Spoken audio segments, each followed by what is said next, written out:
מאוד קשה להיות גבר נאה כמו אלירן, כן, שבחורות עטות עליו ומפילות את עצמן עליו. מה אני אגיד לך? מה זה עטו עליו? כל הבית עט עליו. לא, אבל את רואה כפרה, הוא מדבר, צריך תרגום.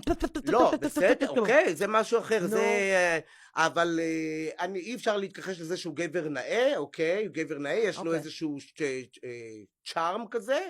וואו, בעיניי אין לו טיפה צ'ארם. אוקיי, את אוהבת סוג אחר, כן? כן, אבל לא, אני מנסה למצוא בו את הצ'ארם, את המיוחדות, וואלה, אני לא יודעת. תשאלי את אשתו, יספר לך. מה לי ולאשתו? אני יודע, אני אומר באופן כללי, אבל והיא מגינה עליו מאוד כאן יפה. עכשיו, והוא דמות די מרכזית בעונה. נכון, כרגע כן.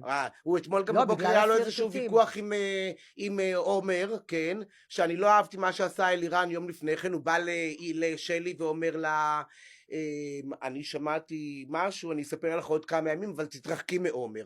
מה אתה זורק את זה וגם לא מספר מה? כמו הצרחות מהגדר. את מבינה, כאילו, אני לא...